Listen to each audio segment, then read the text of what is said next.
Welcome back, guys, to Fog Racing, and we are here for the Canadian Grand Prix 2025 driver ratings. Oh yeah, you know, entertained, big crashes, big drama, big strategy, and a new race winner this season in George Russell. So let's dive into it as the Canadian Grand Prix, also in other news, secures its future until 2035. Always loved Canada, man. No complaints with Canada. You love it. But what team are we going to start with? Well, you know what? We will start with RB.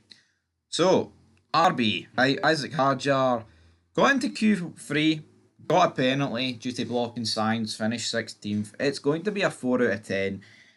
Definitely his worst weekend of the season. Now, you could argue in Australia he crashed it, but you know what?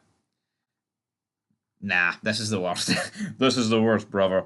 Because we actually seen him in action in the race and he didn't really do a lot. So 4 out of 10. Liam Lawson, he started for the pit lane. Another disaster qualifying. I will give Liam Lawson a 3 out of 10. Moving on to Williams. Alexander Albon qualified ninth, did not finish. He had mechanical issues all race, but you know what? It's a 5. He had issues, but his qualifying was decent. But I don't know, man. See on Friday. See Williams. It looked like Williams were going to absolutely like clean up in terms of points. It looked like, yeah, they probably would have finished seventh and eighth in this race, but they would have been like way closer to the front pack than the midfield. And for whatever reason, they just did not turn out that way. So, what, a 5 out of 10 for Alexander Albon. Um, Moving on, though, Carlos Sainz started P16, was heavily impeded, but he did get a point. So, it's a 7 out of 10 for Sainz. Damage limitations into it. That's pretty much what this was. Moving on, though, to McLaren. Lando Norris qualified 7th, finished 18th. It's a 0 out of 10, right? You want to know why it's a 0 out of 10? I'm not even that bothered about the qualifying. Yeah, he bottled it, right? And he got qualified by like Alonso and cars that also were slower than him, right? But see, in the race, he made it up. He was going to beat Piastri. Probably would have got Antonelli as well. Hell, Lando Norris could have won the race if he disposed of Piastri fast enough, right? And it would have been very interesting to do these driver ratings. But it's the overtake on Piastri that for me gives him a 0 because it's a fucking disaster move, man. I don't even understand what he's... Well, I mean, I understand what he's going for, but you cannot make that move. You can't. There has to be some form of a gap to predict that that move's going to be on, and there wasn't. There was nothing on, man. But again, imagine he overtakes Piastri, right, on that lap. He probably overtakes Antonelli at the end of that lap. And honestly, man, I think he could have got second. I think first would have been at the reach because he would have been lapping so fast to get up to Russell. But yeah, I mean, Lando Norris, man, a lot of points thrown away. And then we've got Oscar Piastri, qualified third, finished fourth. I'm going to give him a 7 out of 10. Pretty poor weekend when you compare it to the rest of the season because nowhere near, well, I say nowhere near pole. He didn't get pole. He qualified third, then he finished fourth, you know, and McLaren are destined to finish on the podium every race this season. But maybe that technical directive is only took, you know, it's only beginning to kick in now in Canada. Maybe McLaren was just a really good Barcelona track. Who fucking knows? Anyway, moving on. Lance Stroll qualified 17th, finished 17th. It's a 2 out of 10 for Lance Stroll. Couldn't even keep his nose clean. 10-second penalty and he crashed it in practice. Thought maybe a 10's too lenient. I don't know, but yeah, 2 out of 10. Fernando Alonso qualified 6th, finished 7th. It's a 10 out of 10 for Fernando Alonso. I mean, what else can this guy do in that car? Qualifying's fantastic, and I think the race pace that Aston Martin.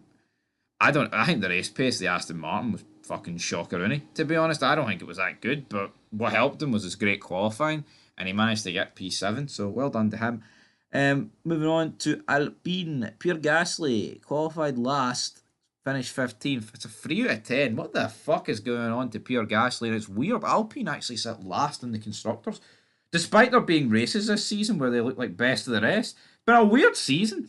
It's almost like every team on the grid's had a race where they were easily best of the rest, which is, I don't know, don't really understand what's going on. Colapinto, though, qualified 10th, well, started 10th, finished 13th.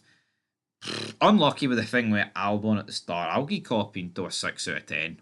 Finally beginning to find his feet, potentially. Moving on to Sauber, we have got Gabriel Bortoleto. Start at 15th, finish 14th. It's a 5 out of 10. Come on, man. Your teammate's getting big points and you're not delivering. Come on. Nico Hulkenberg, start at 11th, finished 8th. It's a 10 out of 10 for Nico Hulkenberg. He's got 4 points in the Sauber. And yeah, I do think the Sauber's improved massively since the start of the season, and especially since last year, but he still got fucking put at P8, and phenomenal drive, man. He got 5th a couple of weeks ago, but that doesn't take away for this 8th, you know what I mean, bro? Moving on to Haas, Ollie Berman, qualified 13th, finished 11th. It will be a 6 out of 10 for him. Esteban Ocon, qualified 14th, finished 9th. I will give him a... Yeah, Esteban Ocon, a 9 out of 10. Good drive, good solid drive there. Yuki Shinoda, qualified 18th, finished 12th. It's a 2 out of 10, man. What can be fucking said? It's shocker, Rooney. And that leaves us with his teammate, qualified 2nd, finished 2nd, damage limitations. I mean, you could be really harsh and say it's a race that Max needs to win because the McLarens were nowhere compared to what they've been the rest of the season, but you look at his teammate, man. Max has done a good job. 9 out of 10. Right, Ferrari. Hamilton qualified 5th, finished 6th. I don't know what it is with this guy, but it feels like every race now, there's always an excuse for his lack of pace. You know, he did run over the groundhog. That's undeniable. R.I.P. to Mr. Gary the Groundhog, right? But when is Lewis Hamilton going to have a race where he looks like a 7-time world champion? He looks fucking nowhere every weekend. Like, yeah, you know what? Great sprint. He's had some really good sprint races this season. But the other ones, what in the fuck are we playing at? Anyway, his teammate qualified 8th, finished 5th. I do not understand for the life of me why Charles Leclerc did not just fucking stay out instead of pitting on lap 54. Try and risk it or something for the win. You know, get a late safety car or something like that. Which they did get, obviously didn't restart, but I just don't understand it, man. Brutal.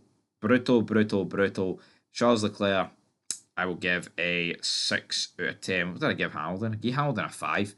Just a shite weekend. Honestly, man, shite. And then that leaves us with one team, Mercedes. I'll make it easy. 2 10 out of 10s. Yeah, Antonelli finished 3rd. His teammate won, got the Grand Slam, whatever, the hair trick. But Antonelli, man, first podium. 3rd youngest podium ever in F1. Great drive. As for Russell, dominated pretty much the whole weekend. And as I said on Friday, Mercedes are back. And by fuck they were.